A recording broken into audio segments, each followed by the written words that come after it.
ऊष्मा संचरण हम देख रहे हैं। ऊष्मा संचरण के अंदर अगर आपने इसके पहले के टॉपिक नहीं देखा हो तो देख लेना। उसके अंदर हमने चालन, संवहन और विकिरण इन सब की बात की है, इनके ऊपर आधारित प्रश्न देखे हैं। अब यहाँ पे कुछ नियम आते हैं। इन नियमों के आधार पर आपको कई बार एग्जाम में प्रश्न देखने को मिलते हैं। तो वो प्रश्न देख रहे हैं, उन प्रश्नों को देखने से पहले एक बार क्विक रिवीजन कर लेते हैं इन नियमों का।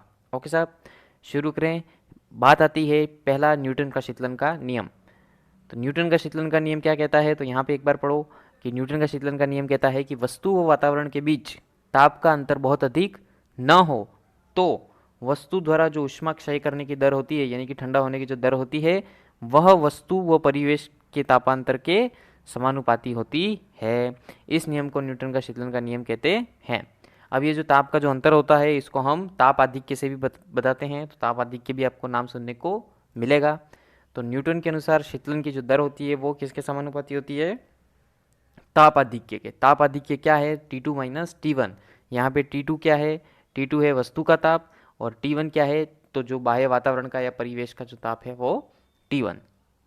तो आपके जो शीतलन की दर होगी dQ/dt, वो किसके समानुपाती होगी? T2 माइनस T1 के। ओके, यहाँ पे बराबर लगा के कांस्टेंट भी लगाते हैं, जहाँ पे आपको वो कांस्टेंट कहीं तो के से प्रदर्शित हुआ होगा, कहीं सी से, कहीं बी से, इसलिए आपको उसमें कंफ्यूज नहीं होना है। आपको जहाँ भी जो मिले, जैसे आपको टी यानी टेम्परेचर की जगह आपको थीटा भी देखने को मिल सकता है, तो ये भी आपको कंफ्यूज नहीं होना है। जहाँ पे जो भी मिला है आपको बस ध्यान रखना है कि यहाँ पे क्या होता है ना। जो शीतलन की दर है वो किसके समानुपाती होती है? ताप आधिक्य। ये ताप आधिक्य क्या है? T2 माइनस T1, है ना। क्या है वो? टेम्परेचर है। T2 है वस्तु का ताप और T1 है परिवेश का ताप। ओके, यह नियम किसके लिए लागू होता है? अल्प तापांतर के लिए, है ना। यानी कि जो डिफरेंस है वो बहुत ज़्यादा नहीं होना चाहिए। ओके, इसके अंदर ये जो नियम है ये थ्योरी में आपने इजीली पढ़ा होगा, नहीं पढ़ा हो तो आप देख सकते हैं 11th के प्लेलिस्ट में आपको मिल जाएगा। अभी हम थ्योरी पे ना जाके, डिटेल में ना जाके, केवल नियमों की बात कर रहे हैं। नियम के अंदर हम बात करते हैं यहाँ पे सबसे मेन तो एक तो ये ताप आधिक्य व समय में आपको ये ग्राफ पूछा जा सकता है, तो आप ग्राफ भी ध्यान रखें, है ना। कहाँ कहाँ से छोटे छोटे क्वेश्चन बनते हैं आपको ये ध्यान रखना है। एक आपको ध्यान रखना है कि यहाँ पे मेन जो ये नियम है आपका, वो इस लाइन के ऊपर आधारित है। इसके ऊपर क्वेश्चन आपके बहुत बनते हैं। तो ये क्या कहता है? ग्राफ से स्पष्ट है कि ताप अधिक होने पर शीतलन तेजी गति से होता है। इसके ऊपर क्वेश्चन बहुत पूछा जा सकता है। कुछ समझ में आया? नहीं तो मैं बताता हूँ।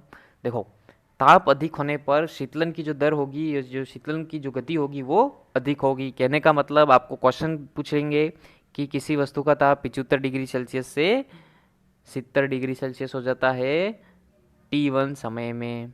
ओके, फिर ऐसा ही आपको इसी के अंदर बोल दिया कि उसी वस्तु का ताप 55 डिग्री सेल्सियस से 50 डिग्री सेल्सियस हो जाता है T2 समय में। तो T1 बड़ा है या T2, ऐसा पूछ लेंगे, है ना। ये मैंने दो में कंपैरिजन किया है, आपको दो, तीन, चार कितनी भी कंडीशन दे सकते हैं, है ना। तो आपको ध्यान क्या रखना है केवल, जैसे अब आप देखोगे कहीं अगर किसी ने नहीं पढ़ा होगा तो वो गलती क्या करेगा कि यार 75 से 70 हो रहा है, डिफरेंस कितने का है? 5 डिग्री सेल्सियस। 55 से 50 हो रहा है, डिफरेंस कितने का है? 5 डिग्री सेल्सियस। तो इसका मतलब T1 और T2 बराबर होंगे, और ऐसा कर देगा और आपका गलत हो जाएगा। ओके, तो ऐसा गलती ना करें। आपने नियम क्या पढ़ा है?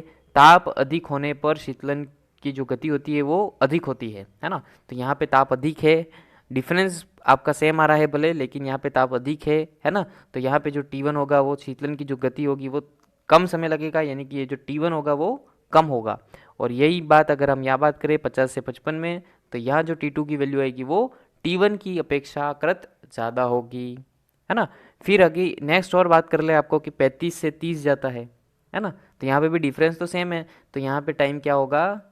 T3 जो होगा वो और ज़्यादा होगा T2 से, है ना। यानी कि जैसे जैसे ताप में आप कम जाओगे, डिफरेंस भले उतना ही रहेगा लेकिन टाइम आपका ज़्यादा हो जाएगा, और अधिक ताप पे शीतलन की तेज गति से रहेगी, यानी कि वहाँ पे टाइम कम होगा। ओके, तो इस प्रकार इस पे आधारित प्रश्न पूछे जाते हैं, तो आप ध्यान रखें। नेक्स्ट बात करते हैं हम। अभी हम क्वेश्चन देखेंगे, उसके अंदर आप काफ़ी जगह कृष्णपिंड कृष्णपिंड नाम सुनेंगे, तो ये क्या है उसके बारे में एक बार देख लो ताकि आपको आइडिया रहे क्या होता है। तो व्यवहारिक रूप से कोई भी पिंड पूर्ण रूप से कृष्णपिंड नहीं होता है, लेकिन अगर हम बात करें फेरी कृष्णपिंड की तो वो लगभग आदर्श कृष्णपिंड माना जा सकता है। इसके अंदर यह एक खोखलाकार गोला है जिसकी दोहरी सतह होती है और आंतरिक पृष्ठ काला होता है ना। चित्र दे रखा है, आप देख सकते हैं। इसकी सतह पर एक सूक्ष्म छिद्र होता है। इस छिद्र पर अगर आपतित कोई विकिरण होती है तो वो पिंड द्वारा अवशोषित कर ली जाती है और फिर अंदर ही चली गई भाई साहब, वो आपको मिलनी नहीं है। अब कब मिलेगी? यदि आप उसको अगर गर्म करते हो, बहुत उच्च ताप पे या गर्म किया जाता है, अलग अलग टेम्परेचर पे अलग अलग निकलती है, तो अलग अलग टेम्परेचर पे अलग अलग आपको तरंग दैर्ध्य की विकिरण वापस उत्सर्जित होती हुई मिल सकती है। ओके, ये कृष्ण पिंड होता है। आप प्रश्न में अभी देखोगे आपको कई जगह ये कृष्ण पिंड नाम सुनने को मिलेगा। अब आगे आता है स्टीफन का नियम। स्टीफन का नियम क्या कहता है साहब? कृष्णिका के प्रति एकांक क्षेत्रफल से प्रति सेकंड उत्सर्जित होने वाले विकिरण का परिमाण किसके समानुपाती होगा? परम ताप के चतुर्थ घात के समानुपाती होगा, है ना। यानी कि जो ई है वो किसके समानुपाती होगा? टी की घात 4 के। ओके, समानुपाती हटेगा, बराबर लगेगा तो कोई न कोई स्थिरांक लगेगा। तो यहाँ पे हमने स्थिरांक लगाया है सिग्मा इंटू टी की घात 4। सिग्मा क्या है साहब? एक स्थिरांक है जिसको हम स्टीफन कांस्टेंट या स्टीफन नियतांक कहते हैं, जिसकी वैल्यू आपको याद रखनी है, आपको क्वेश्चन में काम आएगी ये वैल्यू। तो ये वैल्यू आप ध्यान रखें, 5.67 इंटू 10 की घात -8 W upon metre square kelvin की घात 4। ओके, यहाँ पे डब्ल्यू क्या है? जूल प्रति सेकंड। ओके, तो डायरेक्ट कभी शॉर्ट में लिख देते हैं, कभी डब्ल्यू ऐसा लिखते हैं, कोई बात नहीं, कैसे भी लिखो। आपको वैल्यू याद होनी चाहिए सिग्मा, यानी कि स्टीफन कांस्टेंट की वैल्यू आपको ध्यान होनी चाहिए। ओके, क्वेश्चन करेंगे तब ध्यान रखना पड़ेगा, कहीं क्वेश्चन में दे रखते हैं कहीं नहीं भी दे रखते हैं, तो आपको याद होनी चाहिए, है ना। लास्ट अपन अच्छा, इसके बाद एक और है, देखो एक और नियम आता है किरचॉफ का नियम। किरचॉफ का नियम का कहाँ यूज आता है वो बताता हूँ मैं। किरचॉफ का नियम दे रखा है यहाँ पे, हम देखते हैं कि दिए गए ताप पर विभिन्न पिंडों की उत्सर्जन व अवशोषक क्षमता का अनुपात नियत होता है। यानी कि अलग अलग जो ताप पर आपको जो पिंड होंगे वो सभी की अपनी अपनी अलग अलग उत्सर्जन और अवशोषण क्षमता होती है ना। सबकी एक जैसी नहीं होती, सभी की अलग अलग होती है। तो समान ताप पर पूर्ण कृष्ण पिंड की उत्सर्जकता के बराबर होती है। आपको यहाँ पे जो मेन लाइन इसकी आपको ध्यान रखनी है वो देखना है, यहाँ पे जो आपको लिख रखा है लास्ट लाइन आपको ध्यान से पढ़नी है कि अच्छे अवशोषक अच्छे उत्सर्जक भी होते हैं। ये लाइन आपको बहुत काम आएगी कि अच्छे अवशोषक अच्छे उत्सर्जक भी होते हैं।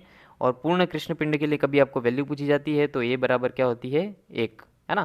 तो ये भी अब क्वेश्चन पूछा रखा है, ये सभी क्वेश्चन बहुत से एग्जामों में पूछे हुए, उसी के आधार पर बता रहा हूँ कि पूर्ण कृष्ण वस्तु के लिए ये जो आपकी ए की वैल्यू है कितनी होती है? 1। तो ये भी आपको ध्यान रखनी है ना।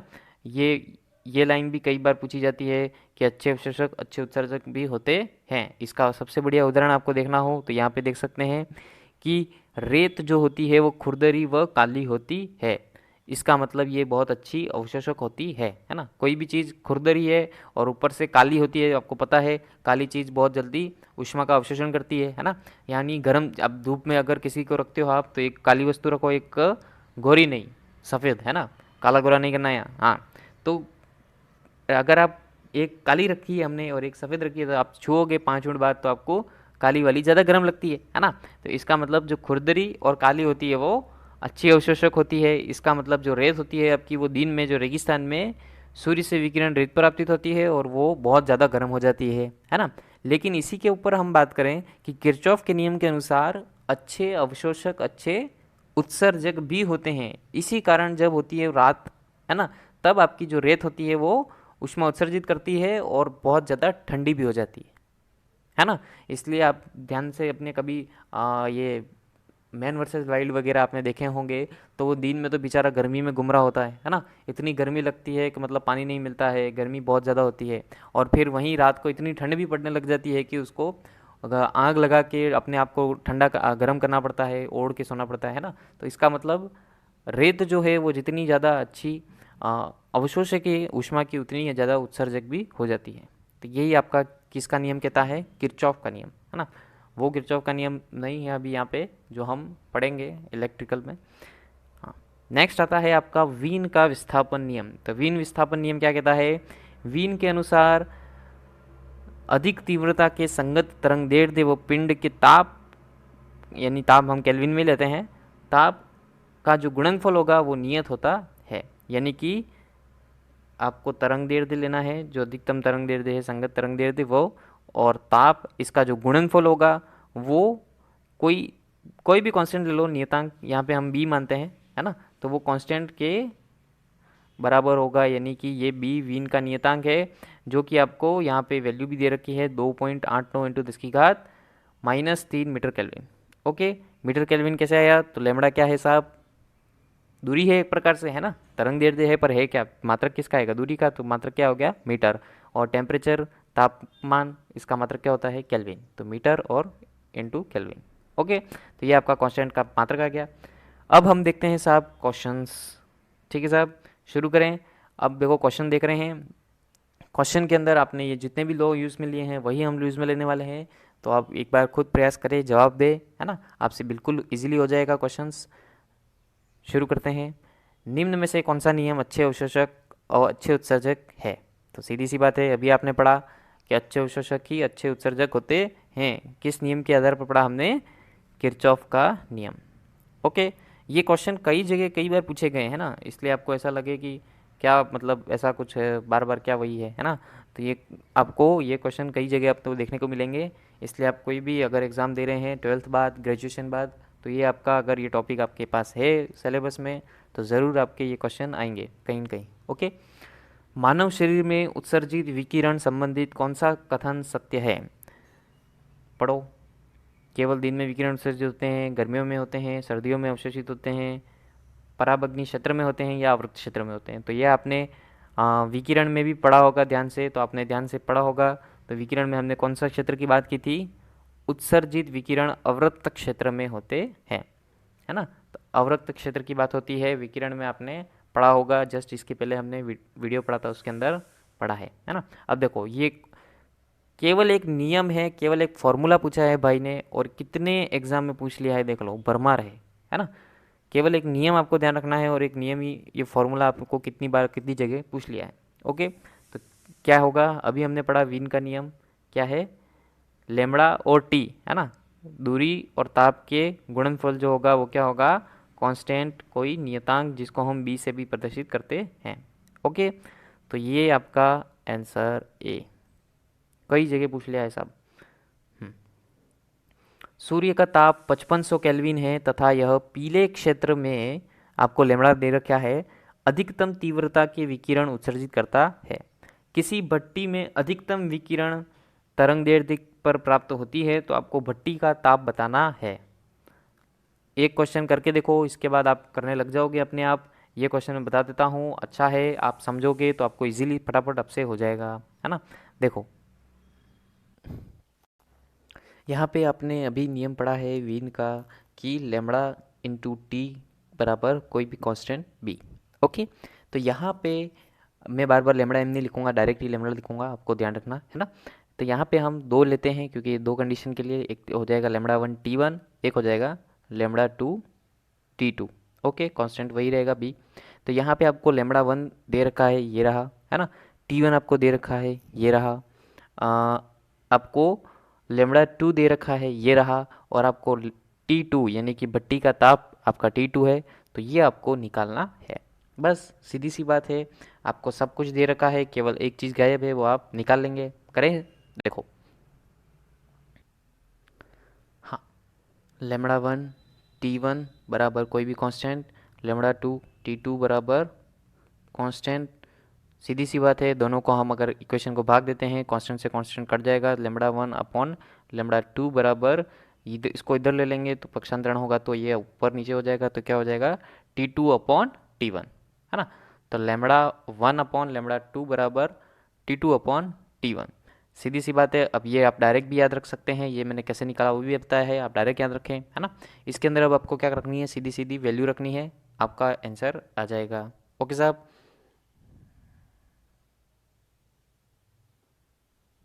इसके अंदर आपको निकालना क्या है? टी टू, तो मैं टी टू के लिए फॉर्मूला बना के भी बता देता हूँ। जैसे अभी हमने निकाला lambda one upon lambda two बराबर t two upon t one, है ना। तो आपको निकालना क्या है? यहाँ पे टी टू निकालना है, तो टी टू बराबर क्या आ जाएगा? Lambda one upon lambda to, और ये गुणे में इधर चला जाएगा, पक्षांतरण होगा तो टी वन। ओके, तो ये टी टू बराबर आपका सीधा सीधा ये फॉर्मूला आ जाता है। अब इसके अंदर आपको जो वैल्यूज़ दे रखी हैं वो रखनी है। देखो कैसे करते हैं। टी टू बराबर लेमड़ा वन आपको दे रखा है 5.5 इंटू 10 की घात -7 इंटू 5500 बटा 11 इंटू 10⁻⁻7। ओके, बस अब जो कट रहा है वो कट दो, ये 11 है ना, 11 इंटू 10⁻⁻7, तो जो कट रहा है काट दो, 10⁻⁻7 से -7 कट जाएगा, ये 11 से ये कट जाएगा आपका 5 बार 500 है ना। तो ये आ जाएगा आपका T2 बराबर 5.5 इंटू ये 10⁻⁻7 तो कट जाएगा आपस में है ना, तो 5.5 इंटू 500, तो ये गुणा होगा तो ये आपका आ जाएगा 2750। ओके, देखो ये आ गया आपका 2750 केल्विन है ना, ताप है इसलिए केल्विन। 2750 बी आपका आंसर। कुछ नहीं किया, एकदम इजी है ना। करें नेक्स्ट, देखो सूर्य से उत्सर्जित सौर विकिरण 6000 केल्विन ताप वाली कृष्ण वस्तु से उत्सर्जित विकिरण के समान है। अधिकतम तीव्रता लगभग 4800 एंगस्ट्रॉम तरंगदैर्ध्य पर उत्सर्जित होती है। यदि सूर्य 6000 केल्विन से 3000 केल्विन तक ठंडा हो जाता है तो अधिकतम तीव्रता किस तरंगदैर्ध्य पर उत्सर्जित होगी। तो पहली बात ध्यान देने वाली मात्रक पे, क्योंकि आपको यहाँ पे तरंगदैर्ध्य एंगस्ट्रॉम में दी है, तो क्या आपको आंसर भी एंगस्ट्रॉम में है, तो सारे आपके जो आंसर हैं वो भी एंगस्ट्रॉम में है, इसलिए आपको मीटर में कन्वर्ट करना नहीं है ना। अगर आंसर मीटर में दे रखे होते तो आपको मीटर में कन्वर्ट करना पड़ता है, और एंगस्ट्रॉम को मीटर में कन्वर्ट करने के लिए क्या करते हैं, 10⁻⁻10 का गुणा करते हैं। ओके, नॉलेज के लिए बता रहा हूँ, ध्यान रखें। अब अगर आपको एंगस्ट्रॉम में ही दे रखा है तो आंसर भी आपके एंगस्ट्रॉम में ही लेने हैं, इसलिए कोई दिक्कत वाली बात नहीं है।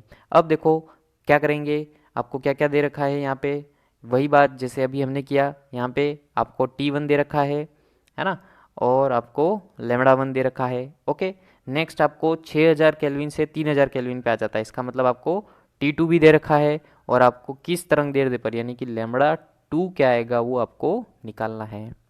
ओके, करे देखो।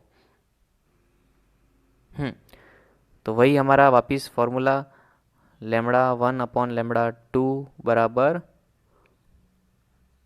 T2/T1। ओके, इसके अंदर आपको क्या निकालना है, अब की बार λ2 निकालना है ना।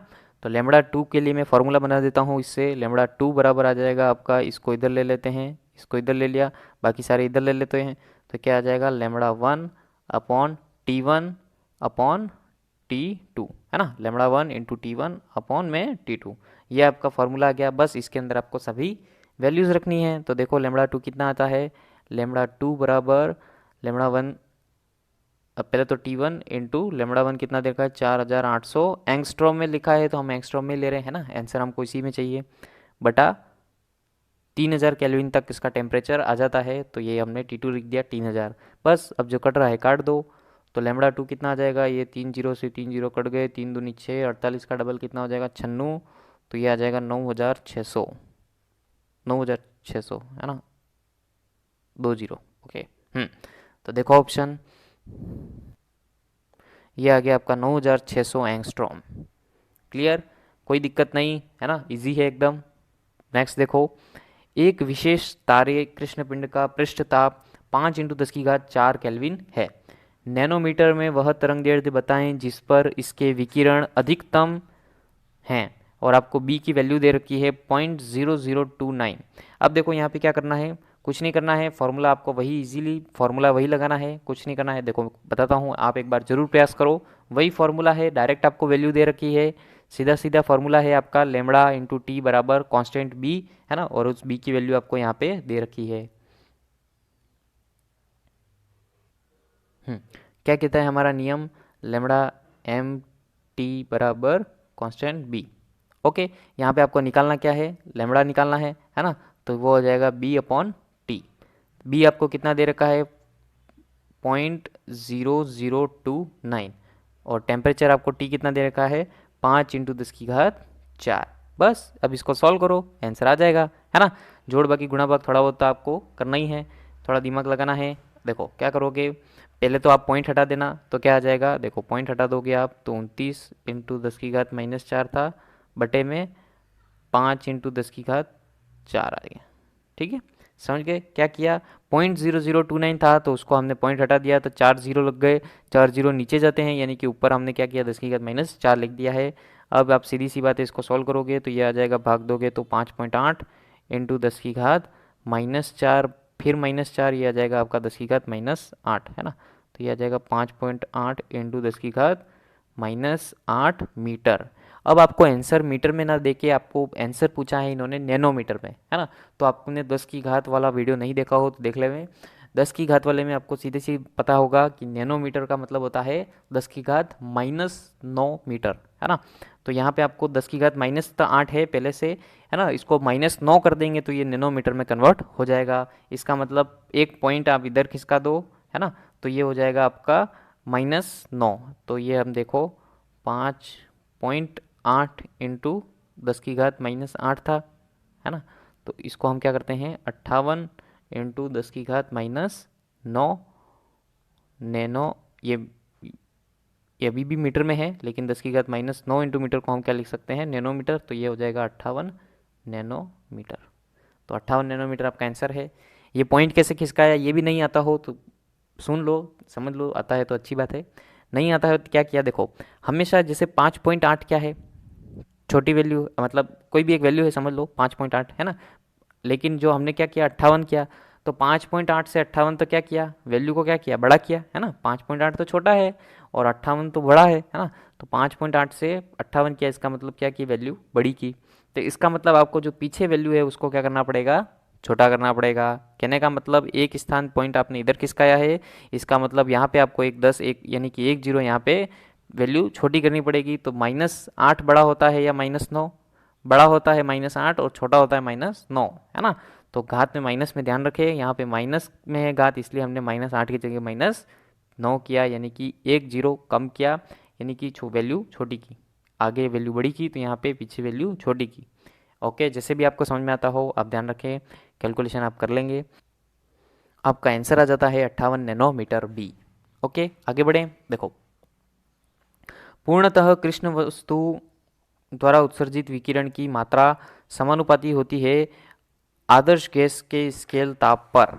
किसके समानुपाती होती है भाई साहब, ये भी सीधा सीधा सा नियम है, आपने पढ़ रखा है, स्टीफन का नियम हमने पढ़ा था। ई किसके समानुपाती होता है, टी की घात 4 के, है ना। तो यहाँ पे कहाँ है देखो ऑप्शन, परम ताप के चतुर्थ घात के समानुपाती, ये सी। ओके, ये डायरेक्टली जो रूल होते हैं वो आपको कई बार पूछे गए हैं कई एग्जाम में, है ना। ये जो डायरेक्ट रूल, जो डायरेक्ट फार्मूला होता है वो, है ना। नेक्स्ट देखो, 0 डिग्री सेल्सियस पर कृष्ण पिंड से विकिरण ऊर्जा की दर जो ई होती है जूल प्रति सेकंड है, तो 273 डिग्री सेल्सियस पर विकिरण ऊर्जा की दर होगी। करो सब प्रयास, इजीली हो जाएगा। स्टीफन का ही नियम लगाना है अब इसके अंदर आपको। यहाँ पे क्वेश्चन में आप एक बार देख लीजिए, आपको सीधा सीधा द स्टीफन का नियम लगाना है, ई बराबर सिग्मा टी की घात 4, है ना। तो यहाँ पे दो कंडीशन है, तो एक बार E1 T1 लगेगा, एक बार E2 बराबर सिग्मा T2 की घात 4। ओके, यहाँ पे आपको T1 और T2 तो दे रखा है, T1 आपको दे रखा है, T2 आपको दे रखा है ना। केल्विन में लेना है, ये ध्यान रखना, 273 दोनों में ऐड करके आप इनको केल्विन में कन्वर्ट कर लेंगे। अब यहाँ पे आपको ना E1 दे रखा है ना E2 दे रखा है ना। तो आपको E1 की जगह तो E लेना है, यहाँ पे दे रखा है E जूल प्रति सेकंड है, इसका मतलब E1 की जगह आप E लिख देना और E2 की जगह आप E2 ही रहने देना और E2 की वैल्यू ही आपको निकालनी है ना। तो जो E2 की वैल्यू आएगी वो किसके अंदर आएगी, E के अंदर आएगी। आप ऑप्शन देख सकते हैं, है ना। तो आपकी जो वैल्यू है वो E के अंदर ही आनी है। कहीं पे आपको वैल्यू दे रखी होगी, कहीं पे नहीं दे रखी होगी, तो ऐसा रिलेशन आपको निकालना है E2 और E1 में, है ना। वही रिलेशन आपको यहाँ पे पूछा है। तो देखो हम सीधा सीधा यहाँ पे स्टीफन का नियम लगाते हैं, E1 बराबर सिग्मा T1 की घात 4, ओके, और E2 बराबर सिग्मा T2 की घात 4। दोनों इक्वेशन को आप भाग दे सकते हैं, सिग्मा सिग्मा कट गया, सीधा सीधा सा आपको नियम मिल गया, E1 अपॉन E2 बराबर T1 अपॉन T2 की घात T1 अपॉन T2 की घात 4। ओके, ये सीधा सीधा आप याद रख सकते हो, कैसे आया ये निकालने की भी ज़रूरत नहीं है ना। अब इसका हम डायरेक्ट इक्वेशन में यूज़ लेंगे। देखो क्या करेंगे, E1 अपॉन E2 की जगह E1 की जगह आपको E लिखना है और E2 आपको इसकी वैल्यू निकालनी है। ओके, बराबर T1 अपॉन T2, तो T1 कितना है 0 डिग्री सेल्सियस, इसके अंदर आप इसको केल्विन में बदलोगे कितना आ जाएगा 273, और नीचे कितना है 273 डिग्री सेल्सियस, तो इसके अंदर केल्विन में बदलोगे कितना आ जाएगा 546 की घात 4। ओके, इसको काटोगे तो ये कट जाएगा 1/2, 1/2 की घात 4, 1/2 की घात 4 आ जाएगा ये 1/16। तो ई बराबर E2 अपॉन 1/16, तो E2 कितना आ जाएगा, पक्षांतरण हो जाएगा और इसका गुणा चला जाएगा और ये हो जाएगा 16E। तो आपका आंसर आ गया 16E। देखो ऑप्शन 16E। ओके, क्लियर है, कोई दिक्कत नहीं, आगे बढ़े। देखो, अरे भाई कहाँ जा रहा है। 127 डिग्री सेल्सियस ताप वाली किसी कृष्णिका के तल से 1 × 10⁶ जूल प्रति सेकंड मीटर स्क्वायर की दर से ऊर्जा का उत्सर्जन हो रहा है। कृष्णिका का ताप जिस पर ऊर्जा का उत्सर्जन की दर है यह आपको दे रखी है। तो आपको क्या निकालना है साहब, कृष्णिका का ताप जिस पर, अच्छा ठीक है, आपको क्या निकालना है यहाँ पे भी टेम्परेचर निकालना है, टी निकालना है। वही बात E1 E2 T1 T2, यहाँ पे क्या क्या दे रखा है आपको, देखो यहाँ पे आपको E1 और E2 दे रखा है और आपको T1 दे रखा है। आपको निकालना क्या है यहाँ पे T2, है ना, ताप निकालना है, T2 आपको निकालना है। बस यहाँ पे आपको ये जो टेम्परेचर T1 दे रखा है, T2 आपको निकालना है और E1 E2 की वैल्यू दे रखी है। सीधी सीधी अभी जो अपने इक्वेशन बनाई थी उसी के अंदर आपको ये वैल्यू रखनी है और आंसर निकाल लेना है, इजीली आ जाएगा। ओके, देखो E1 अपॉन E2 बराबर T1 अपॉन T2 की घात 4। E1 कितना दे रखा था, 1 × 10⁶ बटा E2 कितना दे रखा है 16 × 10⁶ बराबर T1 अपॉन T2। लेना किस में है आपको, केल्विन में, है ना, टेम्परेचर हमेशा ध्यान रखें। तो आप इसको केल्विन में बदलोगे तो 273 127 में जोड़ोगे कितना आ जाएगा ये 400, 400 बटा T2 आपको निकालना है, तो बटा T2 की घात 4। बस यहाँ पे आप देखो 10⁶ से 10⁶ कट जाएगा, 1/16 बराबर में आएगा तो कितना आ जाएगा, देखो 1/16 बराबर 400 अपॉन T2 की घात 4। तो यहाँ पे दोनों तरफ आप 1/4 1/4 कर दो तो 1/1, ये मतलब ये 1/4 और इधर 1/4 होगा तो कट जाएगा, तो ये आ जाएगा 400 अपॉन T2, है ना। तो ये हो जाएगा 1/16 का हो जाएगा 1/2 बराबर 400 अपॉन T2। तो T2 की वैल्यू कितनी आ जाएगी, T2 बराबर आ जाएगा 400 × 2 यानी कि 800। देखो ऑप्शन, ऑप्शन में आपको डिग्री सेल्सियस में दिया है तो इसका मतलब आपको 800 केल्विन माइनस 273 करना पड़ेगा 273, तो आपका ऑप्शन आ जाएगा 527। तो ये आपका ऑप्शन आ गया C, 527 डिग्री सेल्सियस। ओके, कोई दिक्कत, आगे बढ़े साहब।